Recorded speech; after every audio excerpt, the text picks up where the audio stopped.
संतांची जी चळवळ होती त्यांना नेमकं काय म्हणायचं, म्हणजे चळवळ म्हणायचं का बंडखोरी म्हणायची का विद्रोह म्हणायचा? तुकोबा हे विद्रोही होते. तुकोबाराय ब्राह्मणांच्याकडनं पाया पडून घेतात. तुकोबारायांना अनेक ब्राह्मण लोक गुरु मानतात. तुकोबाराय त्यांच्या अभंगातनं अधिकार नसताना वेदांचा अर्थ सांगतात. संत एकनाथ महाराजांनी केलेला आंतरजातीय सहभोजन, कामठी जातीच्या व्यक्तीनं तापवलेल्या पाण्याची आंघोळ केली म्हणून त्यांच्यावर बहिष्कार टाकला. पाणी पिणं सोडा.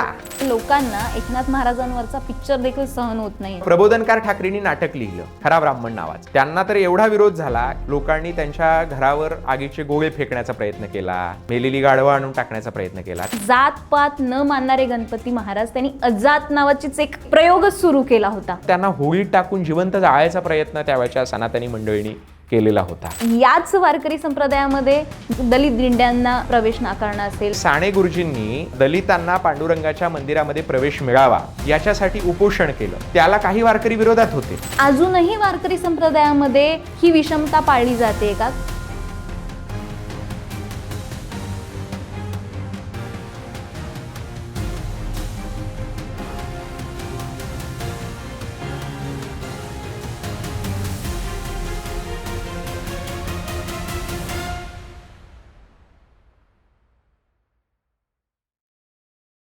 नमस्कार लगावतीच्या प्रेक्षकांना, मी मोहिनी जाधव आणि आज आपण खास पाहुण्यांना बोलवलेलं आहे. त्याआधी सांगते, सध्याला वारी सुरू आहे, खूप सुंदर वातावरण तयार झालेलं आहे आणि याच वातावरणात एक खूप छान आपल्याला पॉडकास्ट मिळाला आहे, खूप छान पाहुणे आपल्याला मिळाले आहेत. खरं तर मी त्यांचं वय खरं तर सांगायला पाहिजे, अवघ्या 26 वर्षांचे आहेत ते. हबपद ज्ञानेश्वर महाराज बंडकर, भोजलिंग महाराजांचे नातू. तुमची ओळख थोडक्यात तुम्हीच करून द्या आणि काय वाटतं, सध्याला वारी सुरू आहे आणि वारी म्हणजे पंढरपूर. प्रत्येक वारकऱ्याला पंढरपूरला पोहोचो कधी एकदा अशी आशा लागलेली असते. काय सांगाल, तुमच्यासाठी वारी काय आहे आणि पंढरपूर काय आहे? मुळात माझी ओळख सांगायची झाली तर सांगोला तालुक्यात घेरडी हे माझं मूळ गाव. माझ्या आजोबा म्हणजे माझ्या आईचे वडील वैकुंठवासी सद्गुरू भोजलिंग महाराज घेरडी आणि परिसरामध्ये त्यांनी वारकरी संप्रदाय वाढवला.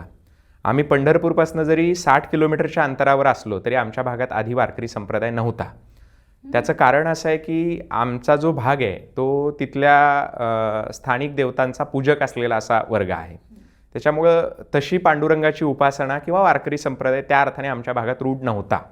परंतु आमच्या आजोबांनी त्या परिसरामध्ये वारकरी संप्रदाय मोठ्या प्रमाणात वाढवला, लोकांना वारकरी संप्रदायाची दिशा दाखवली आणि गावोगावी त्यांनी वारकरी संप्रदायाचा विचार पोहोचवला. तर ती एक घरातून परंपरा मला लाभलेली आहे. मग त्यानंतर मी आजोबांच्या या परंपरेला पुढे नेण्यासाठी म्हणून कीर्तनं करणं, प्रवचनं करणं, लिखाण करणं वारकरी संप्रदायाविषयी, व्याख्यानं करणं आणि लोकांना हा विचार सांगणं या स्वरूपाचं काम करत आलेलो आहे, संतांची सेवा करत आलेलो आहे. आत्ता माझ्यासाठी वारी काय आहे तर तुकोबारायांच्या भाषेत सांगायचं तर जावे पंढरीशी आवडे मनाशी कधी एकादशी आषाढी हे, ही सगळ्या वारकऱ्यांची तळमळ आहे. तुकोबारायांनी जे सांगितलेलं आहे की कधी एकदा आषाढी एकादशी येईल असं वारकऱ्यांना झालेलं असतंय. आणि असं ज्या वारकऱ्यांना झालेलं असतंय, तुका म्हणे ऐसे आर्त ज्याचे मणी त्याची चक्रपाणी वाटप आहे.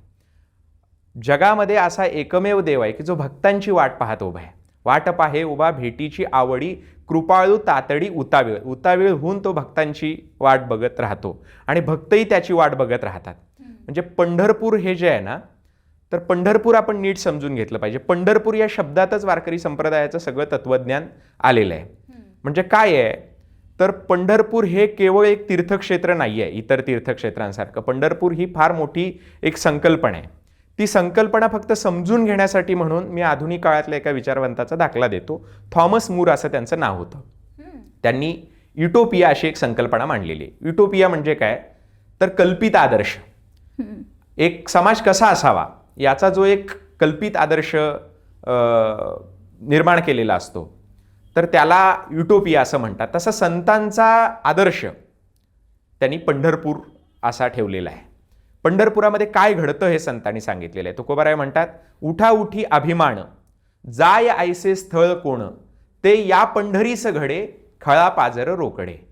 उठा उठी अभिमान निघून जाण्याचं स्थळ कुठलं आहे तर ते पंढरपूर आहे. नेत्री अश्रूची या धारा कोठे रोमांच शरीरा ते या पंढरीस घडे खळा पाजर रोकडे. डोळ्यातनं आसवांच्या धारा लागण्याचं ठिकाण म्हणजे पंढरपूर आहे. वा. हा. न्यायमूर्ती महादेव गोविंद रानडे जेव्हा पुण्याच्या नगर वाचन मंदिरामध्ये काहीतरी वाचत बसले होते आणि शेजारून पालखी सोहळा आणि दिंड्या चाललेल्या होत्या. देहबाण हरपून नाचणारे वारकरी बघितले आणि रानड्यांच्या डोळ्यातनं आसवांच्या धारा लागल्या. म्हणजे तुकोबाराय जे म्हणतायत ते प्रत्यक्ष आपल्याला दिसलं.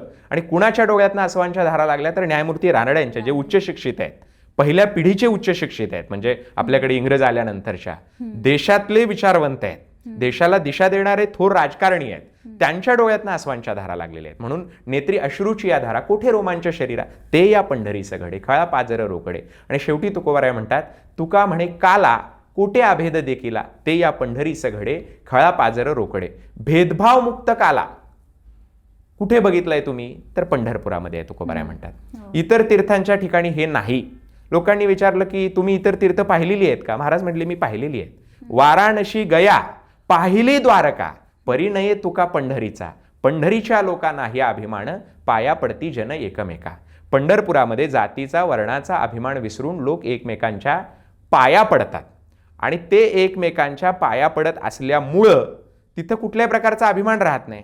वर्ण अभिमान विसरल्या याती एक एका लोटांगणी जाती रे.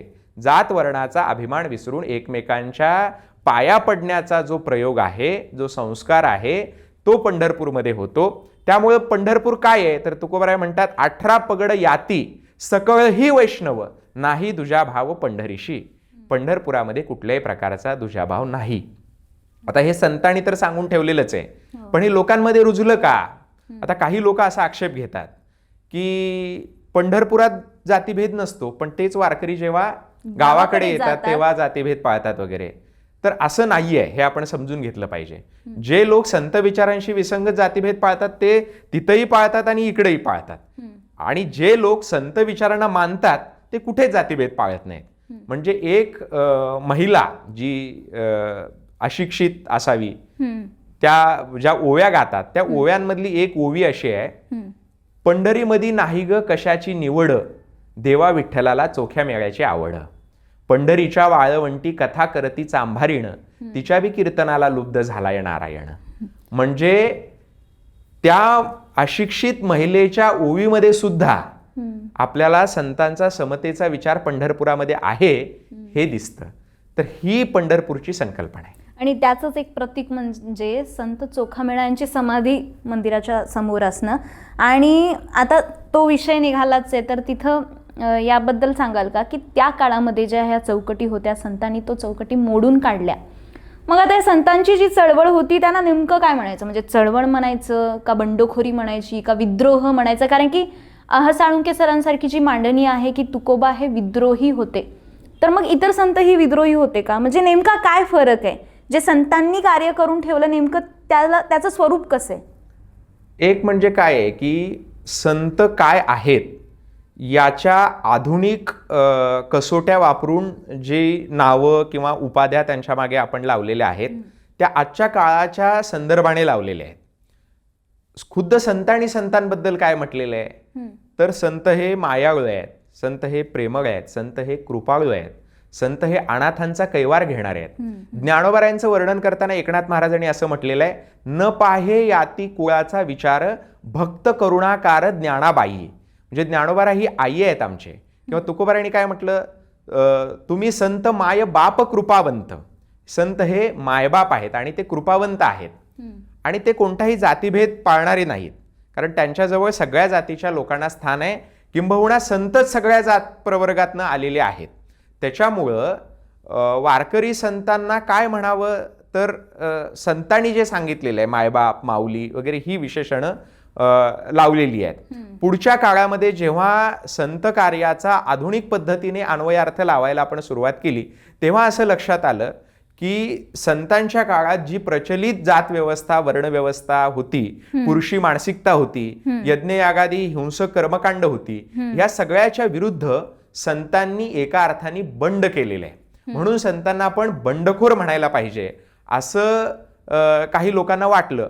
त्याच्यामध्ये कवी बी होते. त्या कवी बींनी असं म्हटलेलं आहे की त्या बड्या बंडवाल्यात ज्ञानेश्वर माने पहिला. बंडवाल्यांची जी परंपरा आहे त्या बंडवाल्याच्या परंपरेमध्ये ज्ञानोबाराय पहिले आहे.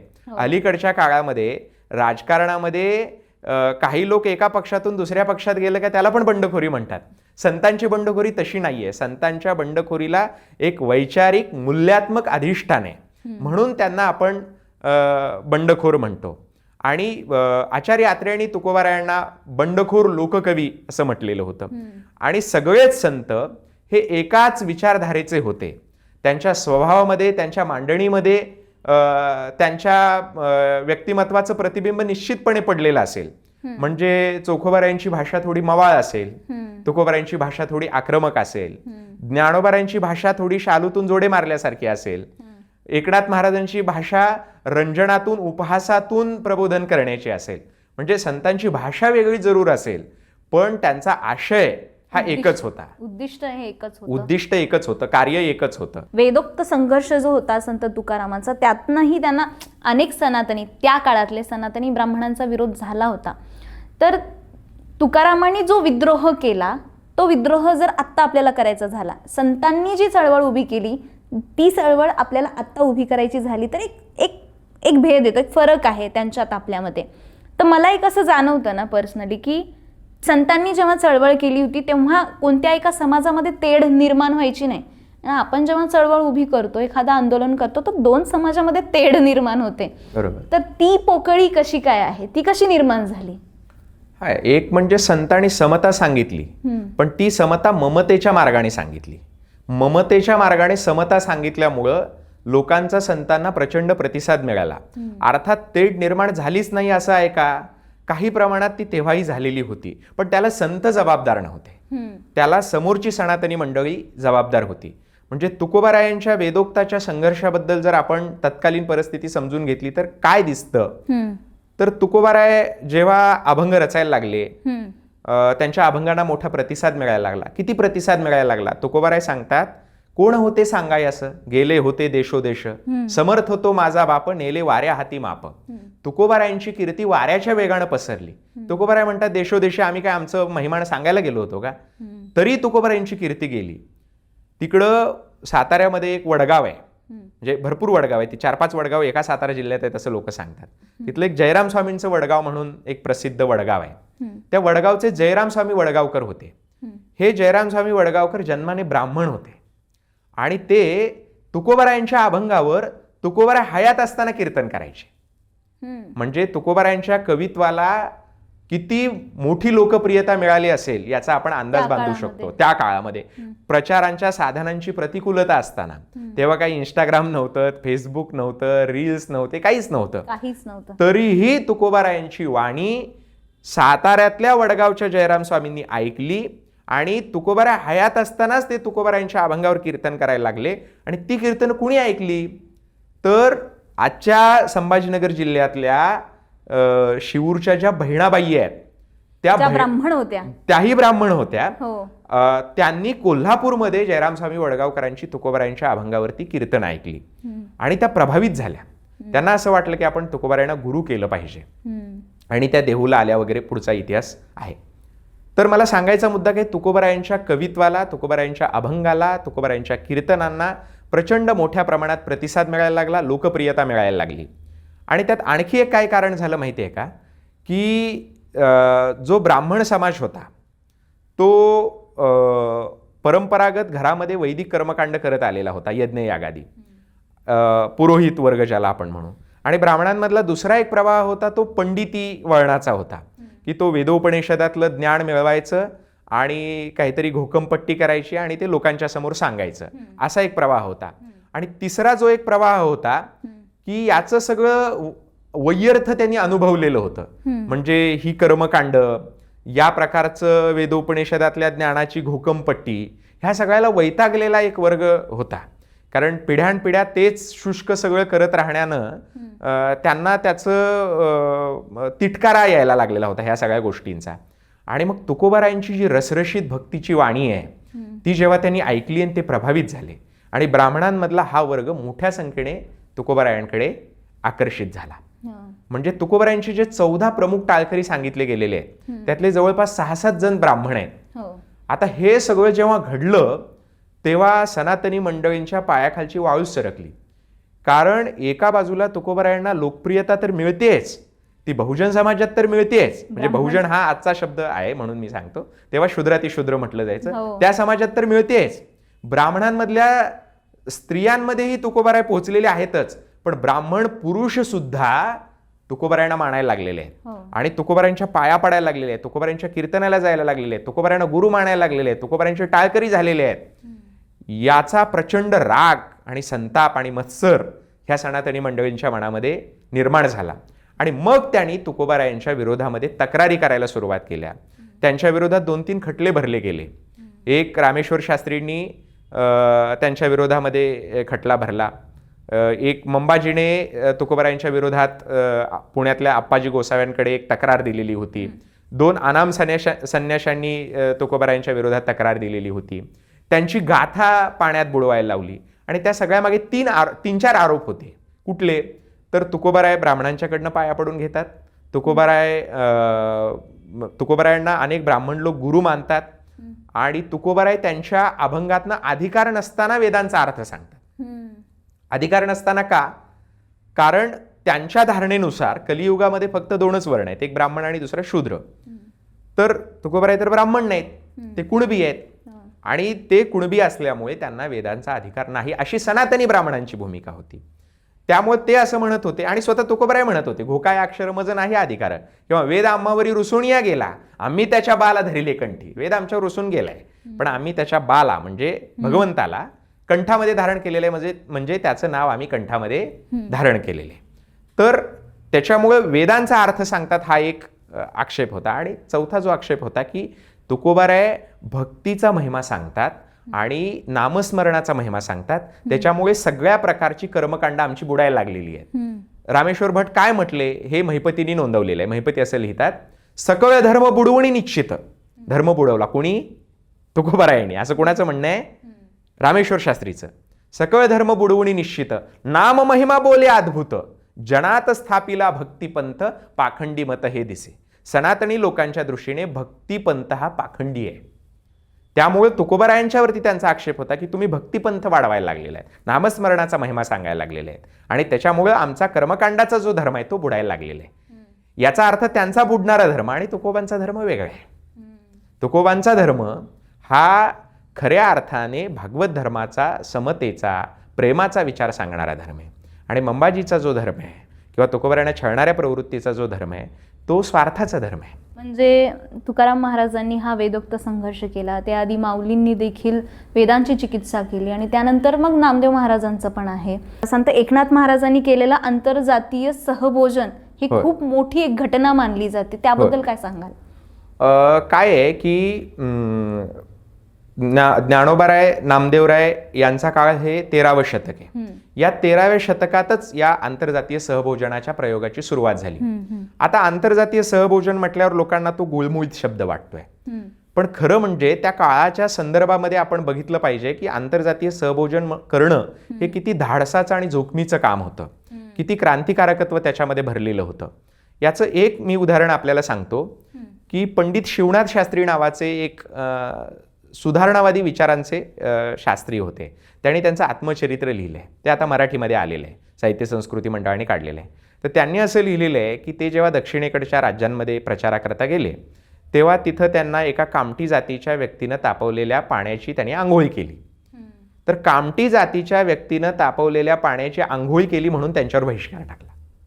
म्हणजे पाणी पिणं सोडा, फक्त पाण्याने आंघोळ केली म्हणून त्यांच्यावरती बहिष्कार टाकला.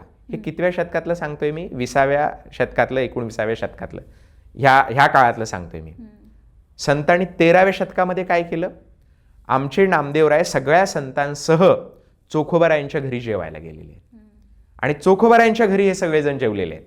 ज्यांना समाजाने अस्पृश्य मानून गावकुसाच्या बाहेर ठेवलेलं आहे अशा संतांच्या घरी जाऊन भोजन करणं हे किती महत्वाचं, धाडसाचं काम असेल हे आपण समजू शकतो. बरोबर. तर त्याच्यातूनच गोपाळकाल्याचा प्रयोग सुरू झाला. गोपाळकाला म्हणजे काय? सगळ्या जातीच्या लोकांनी एकत्र येऊन एकमेकांच्या घरचं अन्न खाणं. तर तीच परंपरा एकनाथ महाराजांनी पुढे चालवली. एकनाथ महाराज हे पैठणचे आणि पैठण हे त्यावेळी जो प्रचलित धर्म होता त्यांचं कोर्ट होतं, ते म्हणजे हायकोर्ट होतं, पीठच होतं, न्यायपीठ म्हणा. हा, न्यायपीठ होतं. जे महाराष्ट्रामध्ये 4 केंद्र होती त्यांची मुख्य. एक वाई होतं साताऱ्यातलं, दुसरं होतं नाशिक, पैठण आणि त्र्यंबकेश्वर.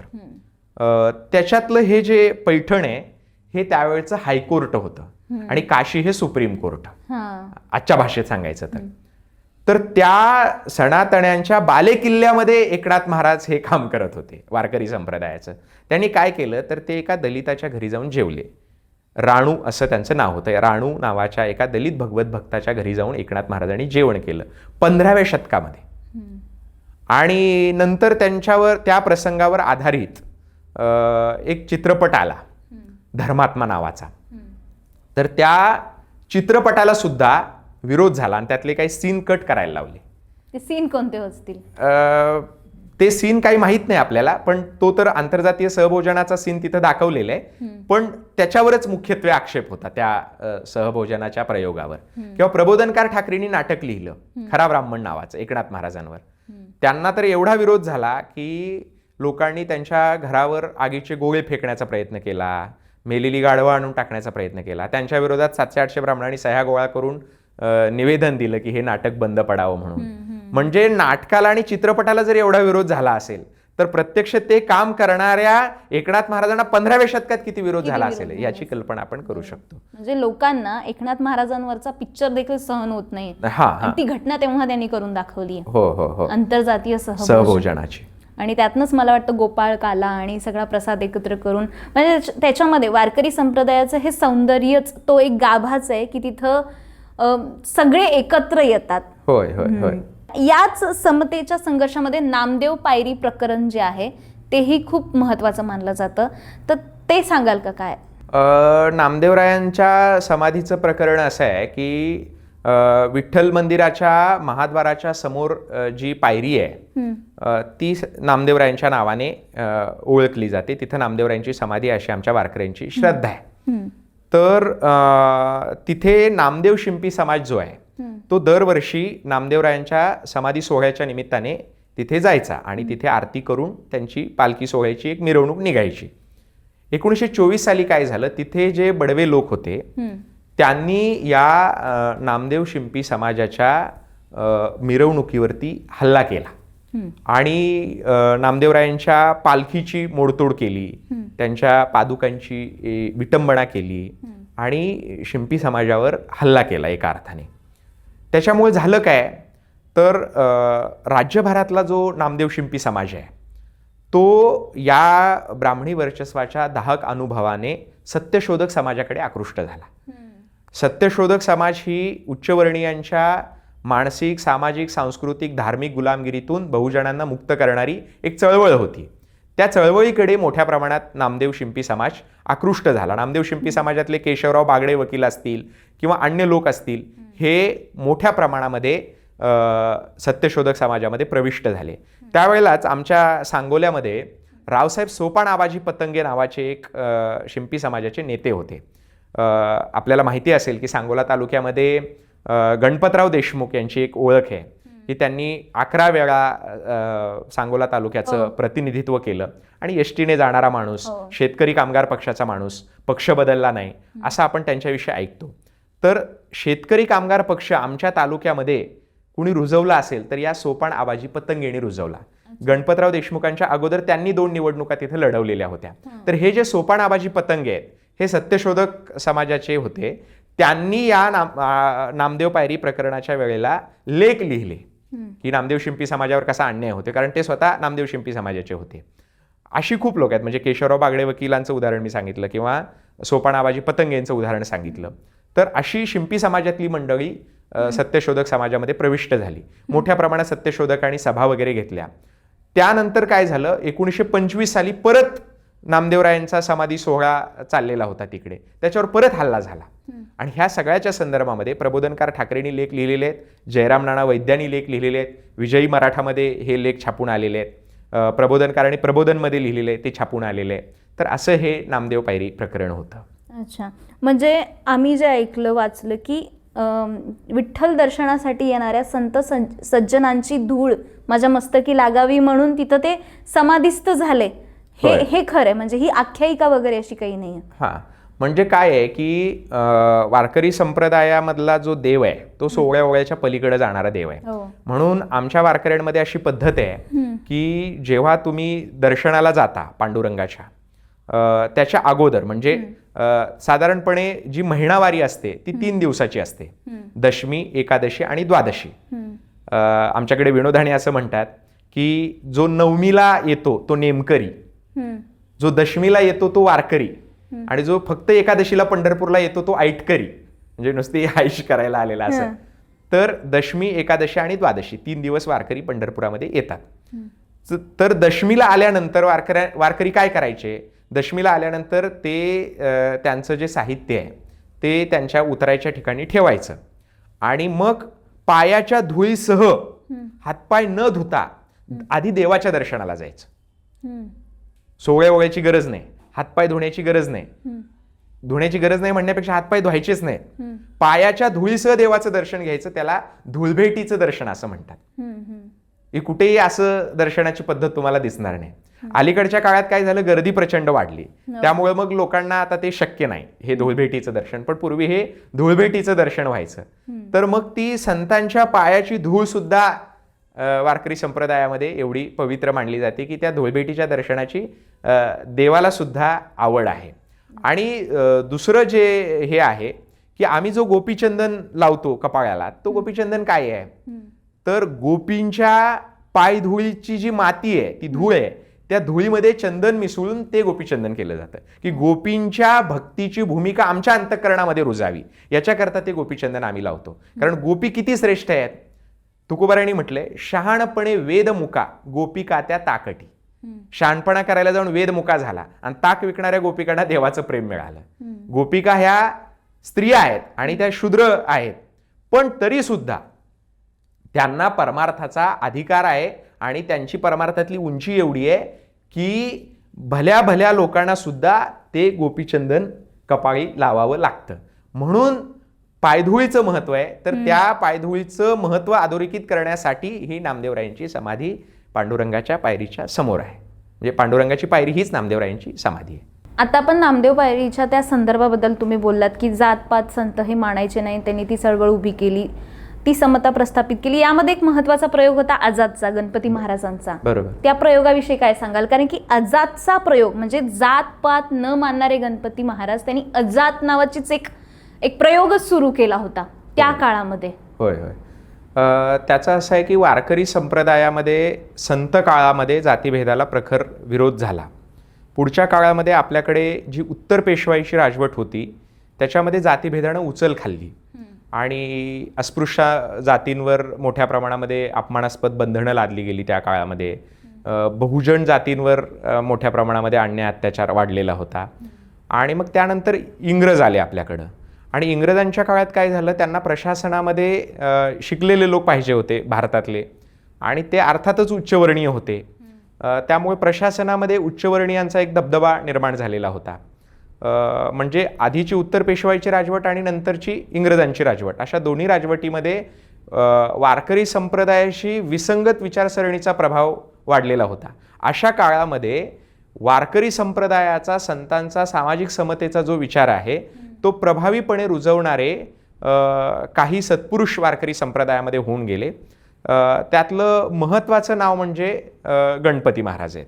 गणपती महाराजांनी अजादचा प्रयोग केला. ते मुळातले वारकरी, केजाजी महाराज घोराडकर यांच्याकडनं माळ घालून ते वारकरी बनले. पंढरपूर, आळंदीची ते वारी करत होते. त्यांनी संतांच्या अभंगांना अनुसरून अभंग रचना केलेल्या आहेत. त्यांनी त्यांच्या मुलाची नावं सुद्धा ज्ञानेश्वर, सोपान अशी वारकरी परंपरेतली ठेवलेली होती. त्यांनी त्यांच्या मंगळूर दस्तगीर नावाचं जे गाव आहे तिथे विठ्ठल रुक्मिणीचं मंदिर बांधलेलं होतं आणि ते दलितांकरता त्यांनी खुलं केलेलं होतं 1929 साली. त्याच्यामुळे वारकरी परंपरेतले हे जे गणपती महाराज आहेत यांनी जातीभेदाच्या विरोधामध्ये प्रभावीपणे काम करायला सुरुवात केली. त्यांनी गोपाळकाल्याचा प्रयोग गावोगावी केला. दलित जातीतल्या लोकांना त्यांनी एकत्र पंक्तीमध्ये बसवलं. ब्राह्मण, ब्राह्मणेतर, दलित असा कुठल्याही प्रकारचा भेदभाव न करता गोपाळकाल्याचे प्रयोग त्यांनी गावोगावी केले. आंतरजातीय विवाहांचे मोठ्या प्रमाणामध्ये त्यांनी प्रयोग केले. त्यांच्या अनुयायांना त्यांनी ती अटच घातलेली होती. त्याचबरोबर त्यांनी सांगितलं की स्वतःच्या जातीची ओळख न सांगता स्वतःची ओळख अजात म्हणजे मला जात नाही अशी सांगा. आणि तिथून तो अजातचा प्रयोग सुरू झाला. गणपती महाराजांना प्रचंड मोठ्या प्रमाणात सनातनी मंडळींनी त्रास दिलेला आहे. जसं संतांना दिला तसंच गणपती महाराजांनाही दिला. म्हणजे गणपती महाराजांवर अनेकदा हल्ले करण्यात आले. इथे 1915 साली आळंदीमध्ये गणपती महाराजांचं कीर्तन चालू होतं. तेव्हा सनातनी मंडळींनी बाहेर उभं राहून त्यांना शिव्या द्यायला सुरुवात केली आणि त्यांचं कीर्तन बंद पाडलं. भजनी विक्षेपतेची आम्हा मरण असं तुकोबारायांनी म्हटलेलं आहे की भजनामध्ये विक्षेप येणं हे मरण आहे. म्हणजे किती यातना होत असतील गणपती महाराजांना की कीर्तनामध्ये अशा प्रकारचा विक्षेप आणल्यानंतर. त्याचबरोबर त्यांना होळीत टाकून जिवंत जाळायचा प्रयत्न त्यावेळच्या सनातनी मंडळींनी केलेला होता गणपती महाराजांना. तर ह्या सगळ्या विरोधाचा प्रतिकाराचा सामना करत त्यांनी संत विचारांची समतेची बाजू लावून धरलेली होती. म्हणजे गणपती महाराजांचा हा इतिहास समोर आलेलाच नाहीये, जास्त अजून आलेला नाहीये फारसा गणपती महाराजांचा. आणि गणपती महाराजांचं वारकरी असणं, त्यांच्यावर सत्यशोधक विचारांचा प्रभाव असणं, कारण सत्यशोधकांची जी म्हणजे ब्राह्मणेतर चळवळीची जी परिषद झालेली होती अमरावतीला 1925 साली, त्या परिषदेमधल्या एका अस्पृश्यता निवारण कमिटीचे ते अध्यक्ष होते गणपती महाराज. त्याच्यामुळे त्यांच्यावर असलेला सत्यशोधकांचा प्रभाव, त्यांच्यावर असलेला वारकरी संप्रदायाचा प्रभाव म्हणण्यापेक्षा ते स्वतःच वारकरी होते. आणि त्यांनी वारकरी संत विचारातला सामाजिक समतेचा जो भाग आहे त्याच्यावर फोकस करून त्यासाठी केलेले प्रयत्न आणि केलेला संघर्ष या सगळ्या गोष्टी समोर आलेल्या नाहीत. अशाच पद्धतीने वारकरी संप्रदायातल्या समतेच्या विचारांची बाजू लावून धरणारे आणखी एक सत्पुरुष म्हणजे दादा महाराज सातारकर. वैकुंठवासी दादा महाराज सातारकरांनी सुद्धा सामाजिक समतेचा विचार प्रभावीपणे मांडला. त्यांनी वाईला एक सप्ताह केलेला होता की वाईमध्ये त्यांनी एका बापूजी किडगावकर नावाच्या दलित वारकऱ्याला त्यांनी लिहायला वाचायला शिकवलं, कीर्तन करायला शिकवलं आणि त्या वाईच्या सप्ताहामध्ये त्यांच्याकडनं कीर्तनं करून घेतली. स्वतः बापूजी किडगावकर ज्ञानेश्वरी वाचायचे आणि दादा महाराज त्याचा अर्थ सांगायचे. अशा पद्धतीने तो 18 दिवस सप्ताह चालला आणि त्यालाही प्रचंड प्रमाणात विरोध झाला. मंडपावर दगडफेक केली गेली, काय काय केलं गेलं. त्यानंतर दादा महाराजांच्या विरोधातही त्यावेळच्या शंकराचार्य पीठाकडे द्रविड शास्त्री वगैरे मंडळींनी तक्रारी केल्या. दादा महाराजांना त्रास दिला गेला. त्यानंतर गाडगे बाबा, कैकाडी बाबा अशी एक परंपरा आहे वारकरी संप्रदायातली. पण बाबा महाराज सातारकरांवरती येऊया. त्यांच्याच काळातलं म्हणजे त्यांच्या सोबत घडलेलं एक प्रकरण की त्यांच्या नातवाची मुंज, म्हणजे बाबा महाराज सातारकरांच्या नातवाच्या मुंजीचं जे प्रकरण होतं त्या काळात खूप गाजलं होतं. आणि तो एक प्रकारचा विद्रोह किंवा एक प्रकारची ती बंडखोरीच म्हणावी लागेल की मुंज हा एक संस्कार ब्राह्मण समाजामध्ये मानला जातो. तर तो सातारकर महाराजांनी नातवाची मुंज केली होती. ते हे का केली होती मुळात? की विरोध झाला हे मान्य, पण मुंज का केली होती?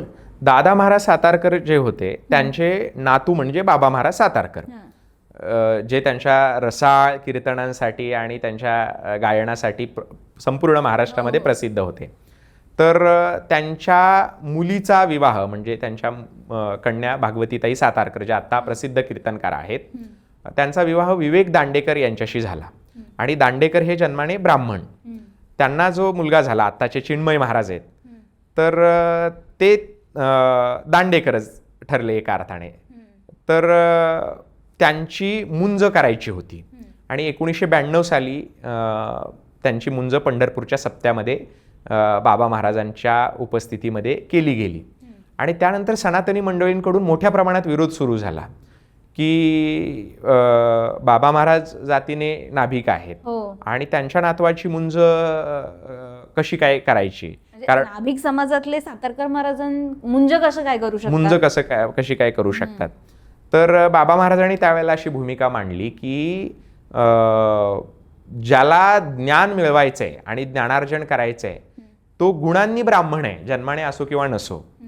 आणि त्याच्यामुळं आमच्या घरामध्ये 150 वर्ष ज्ञानार्जन चालू आहे, म्हणून आम्ही हे तुमचं चातुर्वर्ण्याचे नियम मोडून टाकलेले आहेत. म्हणजे ते असे मानायचे का की आम्ही 150 वर्षांपासून कीर्तन करतो किंवा ज्ञान मिळवलं म्हणजे आम्ही एक प्रकारे ब्राह्मणच? हा, म्हणजे गुणांच्या अर्थाने. हा, त्याच्यामुळे मग ब्रह्म जाणतो तो ब्राह्मण अशा अर्थाने मग आहोत असा त्यांचा दावा होता. आणि त्याला सनातन्यांनी मोठ्या प्रमाणामध्ये विरोध केला. त्यावेळेला आमच्या सोलापूरला संचार नावाचा एक प्रसिद्ध पेपर निघत होता, अजूनही निघतो. त्यावेळेचे संपादक होते रंगा वैद्य. त्यांनी अग्रलेख लिहिला होता एक सातारकर ब्राह्मण म्हणून. तर तेव्हा ते प्रकरण गाजलेलं होतं. हे सातारकर महाराजांचं उदाहरण बाजूला ठेवलं आणि गणपती महाराजांचा जो अजातचा प्रयोग झाला होता, म्हणजे ह्या लोकांनी ते पाऊल उचललं, होय, पण त्यानंतर त्याच्या पुढच्या पिढीला काय फेस करावं लागलं. नंतर अजात ही नावाची कुठली जातच नाहीये. मग कास्ट सर्टिफिकेशन मिळवण्यासाठी त्यांच्याच वंशजांना ते अजात हटवून स्वतःची जात लावावी लागली. हे त्यांनी स्वतः कबूल केलं की आम्हीच आमच्या गणपती महाराजांच्या विचारांना तिलांजली दिली. म्हणजे याकडे तुम्ही कसं पाहता? भारतातल्या जातीव्यवस्थेच्या प्रश्नाची गुंतागुंत एवढी आहे हो. की त्याचं असं ढोबळ उत्तर देता येत नाही किंवा सरळ उत्तर देता येत नाही. त्याला अनेक कंगोरे आहेत. आपण एक समजून घेतलं पाहिजे की जात ही समाजातून कागदावर गेली की कागदातून समाजावर आली, तर ती समाजात होती म्हणून कागदावर गेलेली आहे. म्हणजे आज मी माझ्या कास्ट सर्टिफिकेटवर जर हिंदू धनगर लिहित असेल किंवा आणखी कुणी काही लिहित असेल, तर ती जी जात आहे ती माझी जात आहे म्हणून कागदावर गेलेली आहे, कागदावर आहे म्हणून मला चिटकलेली नाही. म्हणजे समाजात जाती व्यवस्था आहे म्हणून ती कागदावर आलेली आहे. त्यामुळे त्यांनी कागदावर आजात लिहिलं आणि मग पुन्हा त्यांना कास्ट सर्टिफिकेट आणि बाकीच्या सगळ्या गोष्टींसाठी जरी त्यांना त्यांची मूळ जात सांगावी लागली असली, त्याच्यामुळे गणपती महाराजांच्या विचारांना तिलांजली दिली गेली अशी त्यांची जरी भावना असली तरी माझी नाही आहे.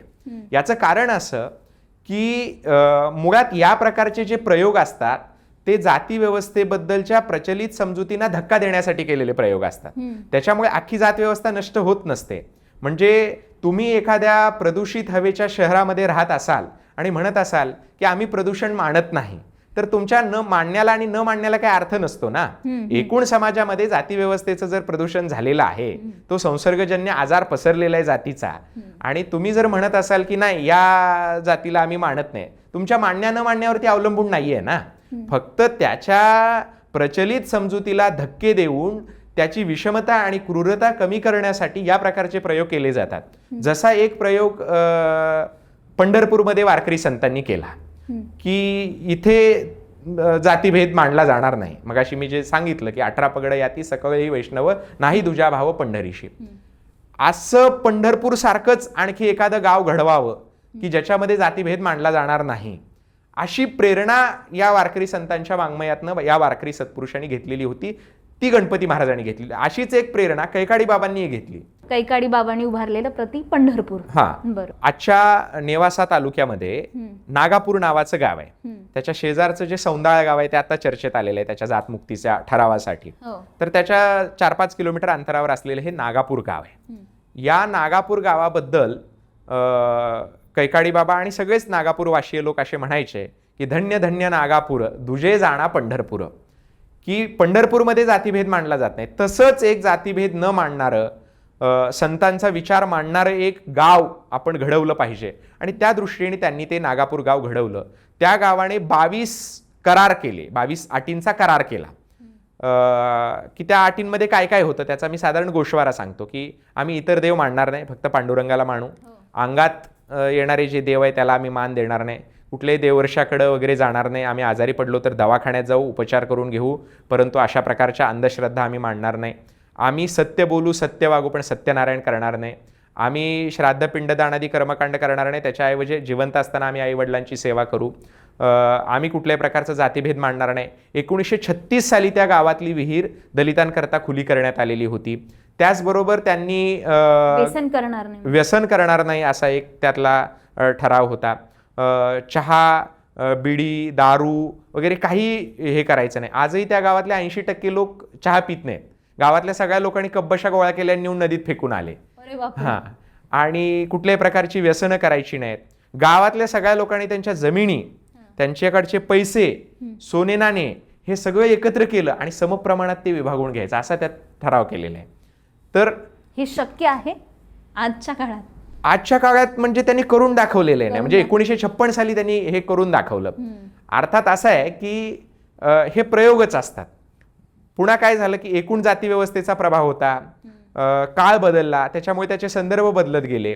म्हणजे त्यात एक असं कलम होतं की 25 रुपयात आम्ही लग्न करणार, की कमी पैशात आम्ही लग्न करणार, हुंडा देणार नाही, हुंडा घेणार नाही, लग्नामध्ये मंडप लावणार नाही, वाजंत्री लावणार नाही, असे त्यात नियम होते. यात्रा जत्रेला जाणार नाही, पाहुण्याला आम्ही ठेवून घेणार नाही, आम्ही पाहुण्याच्या घरी जास्त दिवस राहणार नाही, असे सगळे हे होते.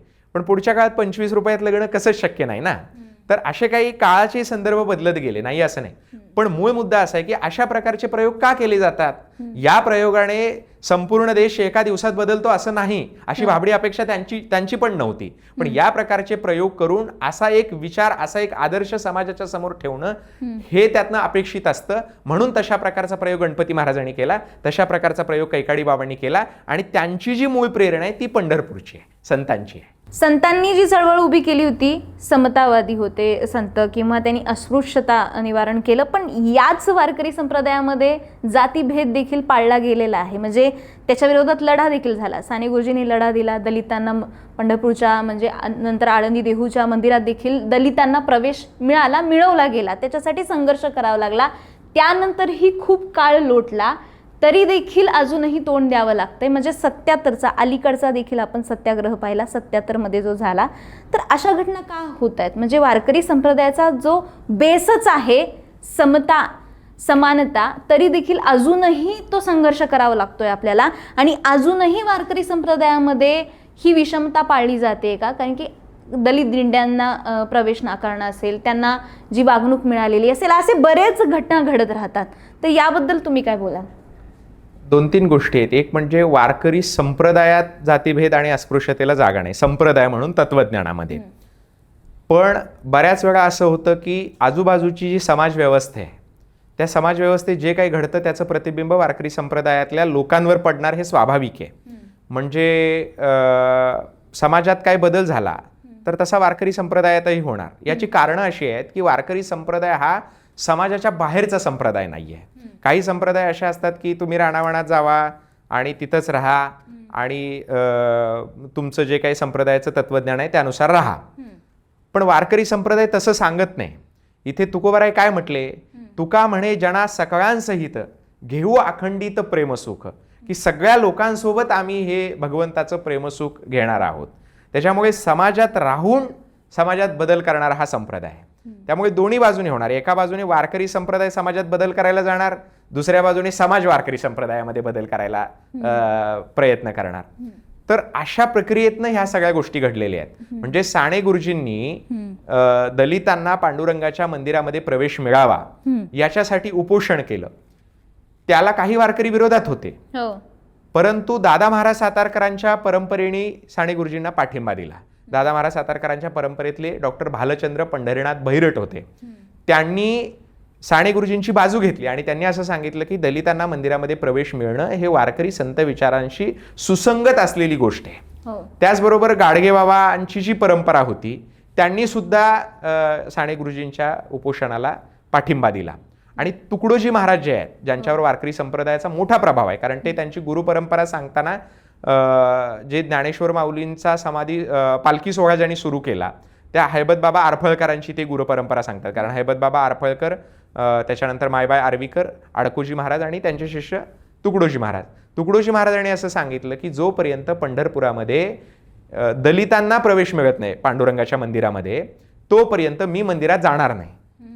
आणि 44-45 पासून ते मंदिरात गेले नव्हते. नंतर जेव्हा साने गुरुजींचं उपोषण यशस्वी झालं, बडव्यांनी तसा ठराव पास केला, दलितांना मंदिरामध्ये प्रवेश मिळाला आणि मग तुकडोजी महाराज पांडुरंगाच्या मंदिरामध्ये जायला लागले. जेव्हा 77 साली दलित दिंड्यांच्या सत्याग्रहाचं प्रकरण झालं तेव्हा सुद्धा वारकरी संप्रदायातनं बाबा महाराज सातारकरांचा पाठिंबा होता. साक्ष दिली होती कोर्टामध्ये साक्ष दिली होती. न्यायमूर्ती मोडकांनी जेव्हा निकालपत्राचं वाचन केलं तेव्हा त्यामध्ये त्यांनी बाबा महाराजांच्या साक्षीचा आवर्जून उल्लेख केला. बाबा महाराजांनी सांगितलं की वारकरी संप्रदाय हा समतेच्या विचारांचा आहे, त्यामुळं आम्ही दलित दिंड्यांच्या बाजूनी साक्ष देत आहोत आणि दलित दिंड्यांना पालखी सोहळ्यामध्ये सामावून घेतलं गेलं पाहिजे. सदानंद गुरुजी होते, त्यांनी दलित दिंड्यांच्या बाजूने मत मांडलेलं होतं. त्यामुळे वारकरी संप्रदायातल्या संतांच्या समतेच्या विचारांना प्रमाण मांडणारा जो प्रवाह आहे तो या लढ्यामध्ये लढा देणाऱ्यांच्या बाजूनी होता, हे आपण समजून घेतलं पाहिजे. आता आपण 19व्या शतकातली चळवळ बघितली तर आंबेडकर होते, फुले होते, रानडे होते. तर या सगळ्या समाज सुधारकांनी संत परंपरेचा किंवा वारकरी संप्रदायामध्ये जे विचार आहे त्याचा कुठेतरी उपयोग करून घेतलाच असणार आहे. होय होय. मुळात महाराष्ट्रामध्ये समाज सुधारकांची परंपरा का निर्माण झाली या जर प्रश्नाचं उत्तर आपण शोधायला गेलो तर ते संत परंपरेमध्ये आपल्याला मिळतं. महाराष्ट्रामध्ये जेवढी समाज सुधारकांची दीर्घ परंपरा झालेली आहे, लोकहितवादी गोपाळ हरी देशमुखांपासून प्रबोधनकार केशव सीताराम ठाकरे यांच्यापर्यंत जी समाज सुधारकांची पूर्ण परंपरा झाली, त्या परंपरेतल्या बहुतांश समाज सुधारकांवर संतांचा प्रभाव आहे. उदाहरणार्थ लोकहितवादी गोपाळ हरी देशमुखांनी 1864 साली वारकरी संप्रदायाविषयीची एक नोंद केलेली आहे आणि वारकरी संप्रदायातला सुधारणावादी विचार, जातीभेदाच्या विरोधातला विचार त्यांनी अधोरेखित केलेला आहे. न्यायमूर्ती महादेव गोविंद रानडे ज्या प्रार्थना समाजामध्ये होते त्या प्रार्थना समाजाचा आदर्शच तुकोबाराय होते. तुकोबारायांच्या अभंगांवर ही सगळी मंडळी चर्चा करायची. न्यायमूर्ती रानडे यांची धर्मपर व्याख्यानं आपल्याला मिळतात. त्या व्याख्यानांमध्ये त्यांनी तुकोबारायांच्या आणि एकनाथ महाराजांच्या अभंगांवर, ओव्यांवर निरूपण केलेलं आहे आणि भागवत धर्माचा विचार त्यांनी मांडलेला आहे. स्वतःच्या प्रार्थना समाजाला ते नवभागवत धर्म असं म्हणायचे. किंवा महात्मा ज्योतिराव फुले, त्यांचा जो सत्यशोधक समाज स्थापन झाला, त्या सत्यशोधक समाजाच्या स्थापनेच्या बैठकीच्या अगोदरची जी पार्श्वभूमी आहे ती तुकाराम हणमंत पिंजणे यांनी लिहिलेली आहे. त्याच्यामध्ये त्यांनी असं लिहिलेलं आहे की ही सगळी मंडळी एकत्र जमायची दर रविवारी आणि त्यामध्ये महंत ज्ञानगिरी बुवा नावाचे कबीरपंथी महंत होते. ते कबीरांच्या बीजक नावाच्या ग्रंथामधलं विप्रमतीसी नावाचं जे प्रकरण आहे ते या सगळ्या मंडळींना वाचून दाखवायचे. आणि विप्रमतीसी हे जे प्रकरण आहे ते त्याच्यामध्ये उच्चवर्णीयांच्या, पुरोहितांच्या, पंडितांच्या स्वार्थ बुद्धीचं, स्वभावाचं, आचार विचारांचं सगळं परखड भाषेमध्ये चित्रण केलेलं आहे. तर ते सगळं ते मराठी भाषेमध्ये सांगायचे, कारण मूळ ग्रंथ हा ब्रज भाषेमध्ये, ते मराठीमध्ये सांगायचे आणि ते ऐकून त्याच्यातून सत्यशोधक समाजाची स्थापना झालेली होती. स्वतः महात्मा फुले देहूची, बिजेची वारी करत होते. त्यांच्यासोबत वासुदेव बाबाजी नवरंगिया, तुकाराम हणमंत पिंजड अशी मंडळी त्या वारीमध्ये असायची. महात्मा ज्योतिबा फुल्यांच्या अखंडांवर तुकोबारायांच्या अभंगांचा खूप मोठा प्रभाव आहे असं आपल्याला दिसतं. पुढे शाहू महाराज आहेत. शाहू महाराजांना वेदोक्ताच्या प्रकरणामध्ये जेव्हा मनस्ताप झाला तेव्हा त्यांना तुकोबांच्या एका अभंगाने समाधान मिळालं. तो अभंग होता, बरे झाले देवा कुणबी केलो, नसता असतो दंबेची मेलो. जर ह्या सनातनी मंडळींनी तुकोबारायांवर असं म्हणायची पाळी आणलेली असेल तर मला ही मंडळी छळणारच, असं स्वतःचं मानसिक समाधान शाहू महाराजांनी करून घेतलं. आणि त्यांच्या राज्यकारभाराचा आदर्श काय होता तर त्यांच्या राज्यकारभाराचा आदर्श होता तुकोबारायांचा एक अभंग, जे का रंजले गांजले त्याशी म्हणी जो आपुले, तोची साधू ओळखावा देव तेथेची जाणावा. आणि म्हणून त्यांनी रंजल्या गांजल्या लोकांसाठी काम केलं. सामाजिक न्यायाचं जे तत्व आहे हे या अभंगामध्ये आहे आणि म्हणून शाहू महाराजांना जे आरक्षणाचे जनक आपण म्हणतो, आरक्षण हे सामाजिक न्यायाच्या मूल्यातनं पुढे आलेली गोष्ट आहे आणि या सगळ्याचं मूळ आपल्याला तुकोबारायांच्या या अभंगामध्ये दिसतं. आणि त्या अभंगातूनच मी प्रेरणा घेतली असं स्वतः शाहू महाराजांच मानत होते. हे त्यांचे जे वासुदेवराव तोपखाणे नावाचे सहकारी होते त्यांनी लिहून ठेवलेले आहे. पुढे डॉक्टर बाबासाहेब आंबेडकर आहे. बाबासाहेब आंबेडकरांच्या घरामध्ये त्यांचे जे वडील होते ते कबीरपंथी होते. ते दिवसातनं 2 वेळा बंदगी करायचे कबीरपंथी परंपरेनुसार. आणि सकाळी जी प्रार्थना असायची त्याच्यामध्ये कबीरांचे दोहे असायचे, तुकोबारायांचे अभंग असायचे, चोखोबारायांचे अभंग असायचे. हे बाबासाहेबांच्या चरित्रामध्ये चांगदेव खैरमोडींनी नोंदवलेलं आहे. म्हणजे डॉक्टर बाबासाहेब आंबेडकरांचा वारकरी संप्रदायाशी कुठे ना कुठे संबंध आलेलाच आहे, फार जवळचा संबंध होता. हा, म्हणून तर त्यांनी एके ठिकाणी असं म्हटलेलं आहे की माझ्या इतका संत साहित्याचा अभ्यास कोणी केलेला नाही, असं डॉक्टर बाबासाहेब आंबेडकर म्हटलेले आहेत. आणि ते खरंही आहे, कारण त्यांच्या संपूर्ण लिखाणामध्ये, त्यांच्या भाषणामध्ये संत साहित्याचे विपुल संदर्भ येतात. त्यांनी ॲनिलेशन ऑफ कास्ट नावाच्या ग्रंथामध्ये असं म्हटलेलं आहे की कोणतीही सामाजिक क्रांती घडण्यासाठी, कोणती राजकीय क्रांती घडण्यासाठी आधी सामाजिक क्रांती घडावी लागते. सामाजिक सांस्कृतिक स्वरूपाचा बदल घडावा लागतो, त्यासाठी प्रबोधन व्हावं लागतं जनतेचं. आणि त्याच्यासाठी त्यांनी जगभरातली उदाहरणं दिलेली आहेत. इंग्लंडमधलं उदाहरण दिलं आहे, अमेरिकेतलं उदाहरण दिलेलं आहे, केमाल पाशाचं उदाहरण दिलेलं आहे आणि भारतामधली 3 उदाहरणं दिलेली आहेत. त्यात एक उदाहरण त्यांनी आपल्या वारकरी संतांचं सांगितलेलं आहे. ते असं म्हटलेले आहेत की महाराष्ट्रातल्या वारकरी संतांनी सामाजिक सांस्कृतिक क्रांती केली म्हणून छत्रपती शिवाजी महाराजांचं स्वराज्य त्यातून उभं राहिलं. म्हणजे बाबासाहेब आंबेडकरांवर संतांचा प्रभाव होता. प्रबोधनकार केशव सीताराम ठाकरेंनी तर गाडगेबाबांचं चरित्रच लिहिलेलं आहे. वारकरी संप्रदायातल्या संत विचारांचा जागता आदर्श ज्यांना आपण म्हणतो त्या गाडगेबाबांचं चरित्र प्रबोधनकारांनी लिहिलेलं आहे. आणि गाडगेबाबांच्या कार्याची आणि त्यांच्या नावाने जे मिशन स्थापन झालेलं होतं त्याची माहिती देण्यासाठी जनता जनार्दन नावाचं एक पाक्षिक निघत होतं. कारण तुकोबारायांचं वचन आहे, जनी जनार्दन संत बोलती वचन, की ह्या सगळ्या भूतमात्रांमध्ये सुद्धा जनतेमध्ये सुद्धा जनार्दन आहे आणि जनतेतल्या जनार्दनाची सेवा करणं हे गाडगेबाबांच्या एकूण तत्वज्ञानाचं मध्यवर्ती सूत्र होतं, जे तुकोबारायांच्या जनी जनार्दन संत बोलती वचन या अभंगाच्या चरणामध्ये आलेलं आहे. त्याला अनुसरून जनता जनार्दन नावाचं एक पाक्षिक गाडगेबाबा मिशनतर्फे प्रकाशित होत होतं. त्याचे जे कार्यकारी संपादक होते ते कैकाडी बाबा होते आणि त्याची जी मुख्य जबाबदारी होती ती प्रबोधनकारांवर होती. प्रबोधनकारांचं लिखाण त्याच्यामध्ये असायचं. म्हणजे लोकहितवादी गोपाळ हरी देशमुखांच्या पासून ते प्रबोधनकार केशव सीताराम ठाकरेंच्या पर्यंत बहुतांश समाज सुधारकांवर संतांचा प्रभाव होता. विठ्ठलरामजी शिंदेचं उदाहरण आपल्याला देता येईल. विठ्ठलरामजी शिंदेच्या वरती बालपणापासून वारकरी संप्रदायाचा प्रभाव होता. ते असं म्हणालेले आहेत की माझ्या सामाजिक सुधारणेची प्रेरणा प्रार्थना समाज नाही तर किंवा ब्राह्मो समाज नाही, तर माझ्या समाज सुधारणेची प्रेरणा ही वारकरी संतांची आहे. आपण मग सुरुवातीला जो उल्लेख केला होता, चर्चा करत होतो की हे जे वारकरी वारीमध्ये येतात, वारीमधलं वातावरण जरा वेगळं असतं, इथं जातीय भेदाभेद नसतो. पण हेच वारकरी जेव्हा गावाकडे जातात तेव्हा त्यांच्या जातीय अस्मिता त्यांना पुन्हा जाणवतात का? कारण की महाराष्ट्रातलं आत्ताचं जे वातावरण झालंय तिथं जातीय अस्मिता या टोकदार बनत चालल्यात. अशा वातावरणामध्ये तरुण वारकरी वर्गाचं काय त्यांचा प्रयत्न असेल किंवा त्यांचे काय प्रयत्न असतील?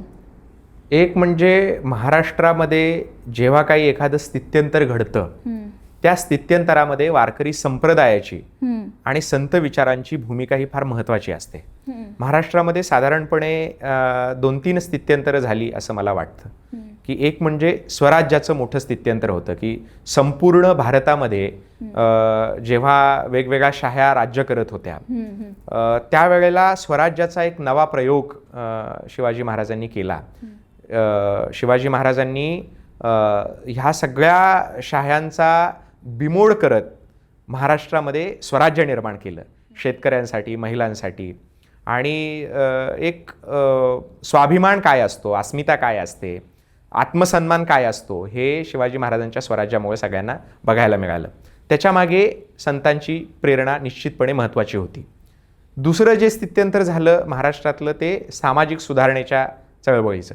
सामाजिक सुधारणेच्या चळवळीवर कसा संतांचा प्रभाव होता हे मी मांडलेलं आहे. स्वातंत्र्याच्या चळवळीमध्ये सुद्धा वारकरी संप्रदायाचा मोठा सहभाग आहे.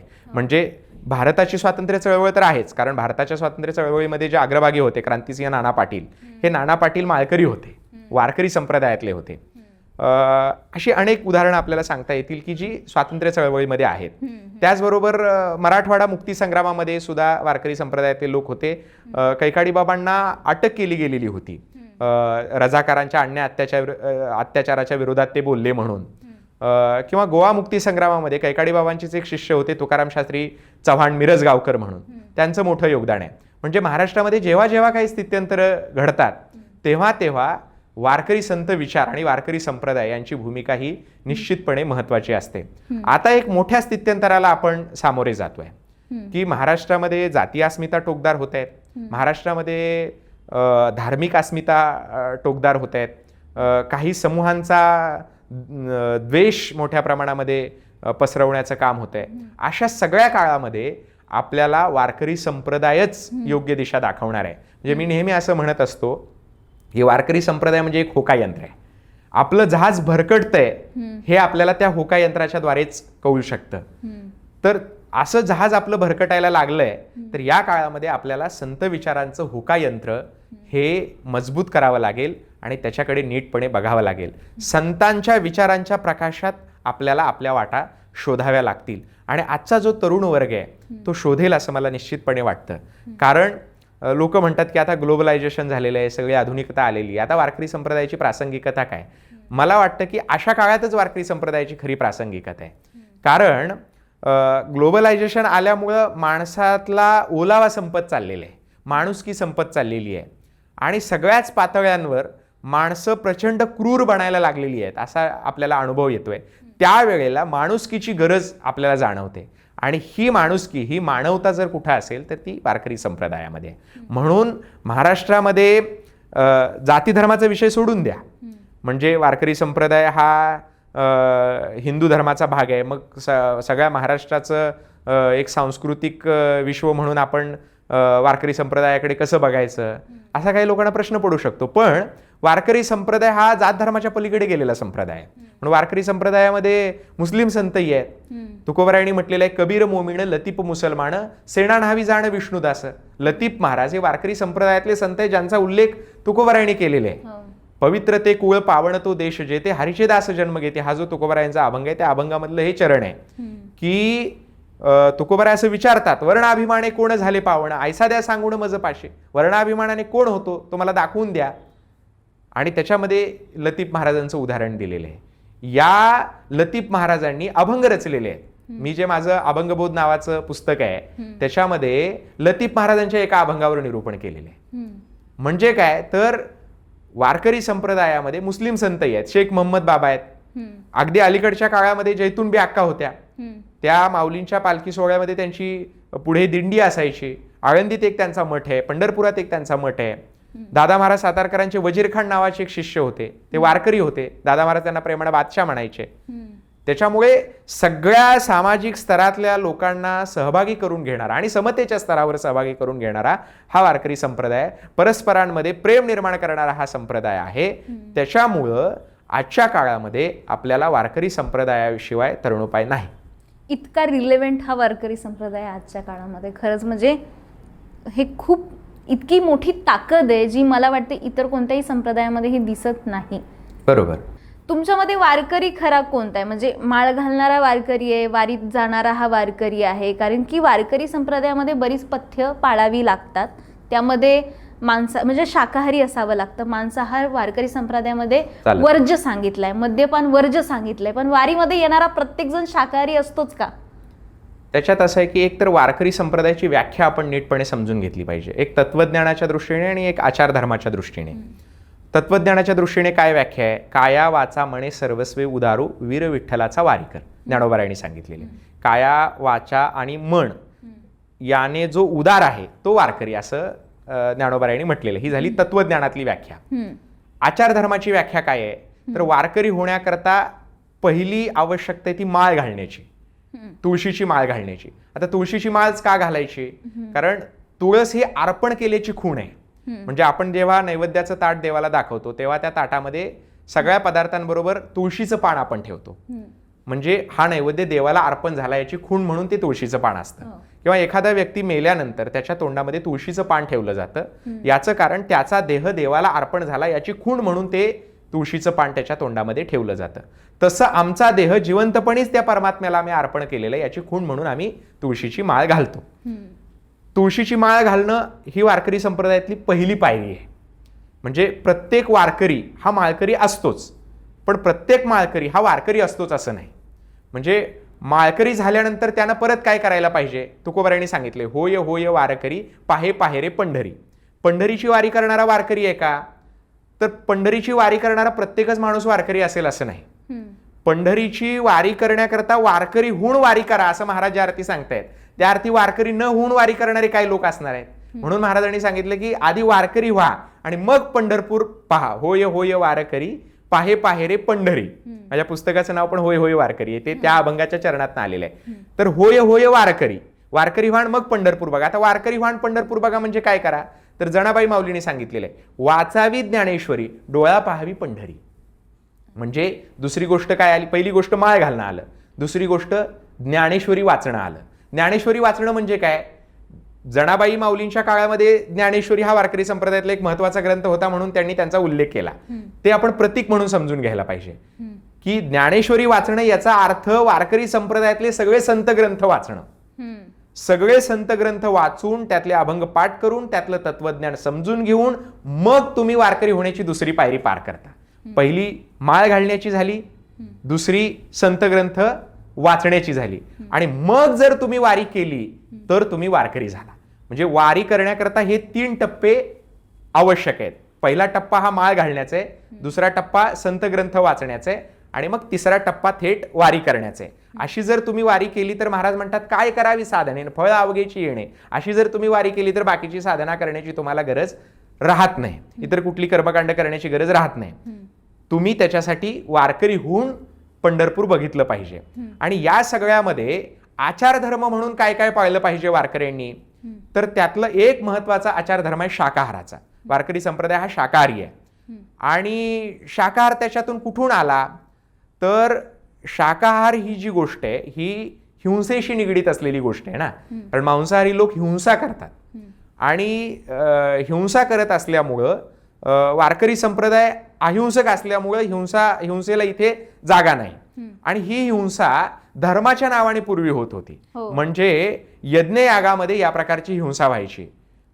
तुकोबारायांनी म्हटलेलं आहे, तोंड धरुणी मेंढा मारा म्हणती सोमयाग करा, की तोंड धरून मेंढा मारायचा आणि यज्ञ करायचा. घोडे, गाई, मेंढा, बोकड हे सगळं यज्ञामध्ये मारलं जायचं आणि पशुहिंसा मोठ्या प्रमाणामध्ये यज्ञयागामध्ये होत होती. या उपयुक्त जनावरांची होणारी पशुहिंसा भूतदयावादी भूमिका असलेल्या तत्ववेत्यांना सहन झाली नाही, म्हणून त्यांनी अहिंसेचा मूल्यविचार मांडला. त्यामध्ये तो बुद्धांनी मांडला, त्याच्यानंतर त्यांच्या अगोदर महावीरांनी मांडलेला होता. बुद्धांनी आणि महावीरांनी अहिंसेचा विचार मांडला, त्याच्यामुळे जैन धर्मीय लोक हे शाकाहारी आहेत. त्यांच्यानंतर पुढच्या काळामध्ये हाच अहिंसेचा विचार महात्मा बसवण्णांनी मांडला, त्याच्यामुळे लिंगायत लोक पण शाकाहारी आहेत. त्यानंतर हाच विचार अहिंसेचा चक्रधर स्वामींनी मांडला, त्यामुळे महानुभाव लोक सुद्धा शाकाहारी आहेत. त्यांच्यामध्येही तुमची मुंगी रांड न व्हावी असं चक्रधर स्वामींचं वचन आहे, की अगदी तुमच्याकडनं मुंगी सुद्धा मारली जाऊ नये. म्हणजे जैन असतील, लिंगायत असतील, महानुभाव असतील, या ज्या बहुजनी परंपरा आहेत, या बहुजनी परंपरेमध्ये यज्ञयागातलं हिंसक कर्मकांड नाकारण्यासाठी त्यांनी शाकाहाराचं आणि अहिंसेचं तत्व स्वीकारलेलं आहे. तेच तत्व वारकरी संप्रदायाने स्वीकारलं आणि वारकरी संप्रदायाने शाकाहाराचा पुरस्कार केला. शाकाहारी असणं ही वारकरी संप्रदायातली एक महत्वाची आट आहे. आता वारीमध्ये येणारे जे लोक आहेत त्यातले लोक वारकरी संप्रदायाच्या तत्वाचा अवलंब करतीलच असं नाही. म्हणजे काही लोक मांसाहारी असतील, काही लोक ज्ञानेश्वरी किंवा संत ग्रंथ न वाचणारी असतील, काही फक्त हौशे गौशे नवशे असं जे आपण म्हणतो तशासाठी वारीत आलेले असतील, पण त्यांना वारकरी म्हणणार नाही आपण. ते वारीकर होऊ शकतील, म्हणजे वारी करणारे होऊ शकतील, पण वारकरी नाहीत होऊ शकणार. वारकरी कोण आहे तर हे सगळे जी अटी सांगितल्या त्या अटी म्हणजे संतांनी सांगितलेल्या अटी जो स्वीकारतो आणि त्याच्यानुसार आपलं जीवन जगतो तो वारकरी आहे. म्हणून वारकरी संप्रदाय 3 शब्दात सांगायचा झाला तर असा आहे की रामकृष्ण हरी, गाथा ज्ञानेश्वरी आणि पंढरीची वारी. जो रामकृष्ण हरी नावाचं भजन करतो, जो गाथा ज्ञानेश्वरीचं तत्वज्ञान स्वीकारतो, गाथा म्हणजे सगळ्या संतांच्या गाथा, आपल्याला फक्त तुकोबारायांची गाथा असंच आपल्या डोक्यात येतं, पण सगळ्या संतांच्या गाथा आणि ज्ञानेश्वरी याला जो प्रमाण मानतो आणि जो पंढरपूरची वारी करतो तो वारकरी. म्हणून गाथा ज्ञानेश्वरी, रामकृष्ण हरी आणि पंढरीची वारी तो वारकरी. नक्कीच, म्हणजे नुसती माळ घातली म्हणजे कोणी वारकरी होत नाही, किंवा नुसता वारीत गेला म्हणजेही वारकरी होत नाही, किंवा नुसतं संत ग्रंथांचा अभ्यास केला म्हणजेही वारकरी होत नाही. तर ह्या सगळ्या गोष्टी ज्याच्या एकवटतात तो वारकरी. नक्कीच. आणि वारकरीचा या वारकरी शब्दाचा अर्थ वारकरी कोण असावा, वारकरी कोण होतो, म्हणजे नुसती वारी केली म्हणजे आम्ही वारकरी होत नाही, किंवा नुसता शाकाहार पाळला म्हणजे पण आम्ही वारकरी झालेले नाहीत. असे बरेच अर्थ आणि बरेच याचे कंगोरे दडलेले आहेत, त्यात कांगोरे आहेत. याला नक्कीच खूप छान चर्चा झाली. तुम्ही खूप चांगले मुद्दे खूप सोप्या पद्धतीने रिलेव्हंट असणारे आजच्या काळाला सांगितलेले आहेत. थँक्यू सो मच तुम्ही. आणि अजून एक जाता जाता फक्त की तुमच्या चॅनलचं नाव लगाव बत्ती आहे. येस. नामदेवरायाने असं म्हटलंय, नाचू कीर्तनाचे रंगी, ज्ञानदीप लावू जगी. संतांचं कार्य काय आहे? लगाव बत्ती आहे. आम्ही लावणार ती बत्ती. नक्कीच आम्हीही संतांचा विचार घेऊन पुढे जाऊ. आमच्या चॅनलच्या माध्यमातून आम्ही नक्कीच तो विचार लोकांपर्यंत पोहोचवू आणि तुमच्यासारख्या पाहुण्यांमुळे आणखी तो आम्हाला मार्ग सोपा होईल. खूप खूप धन्यवाद, तुम्ही आम्हाला एवढा वेळ दिला. इतके छान विचार आणि इतके चांगले मुद्दे तुम्ही अगदी सोप्या पद्धतीने मांडलेले आहेत. ही चर्चा, हे सगळ्या गप्पा तुम्हाला कशा वाटल्या कमेंट बॉक्समध्ये लिहून नक्की कळवा. आणि अशाच पॉडकास्टसाठी आमच्या लगाव बत्ती या यूट्यूब चॅनलला सबस्क्राईब करायला मात्र विसरू नका.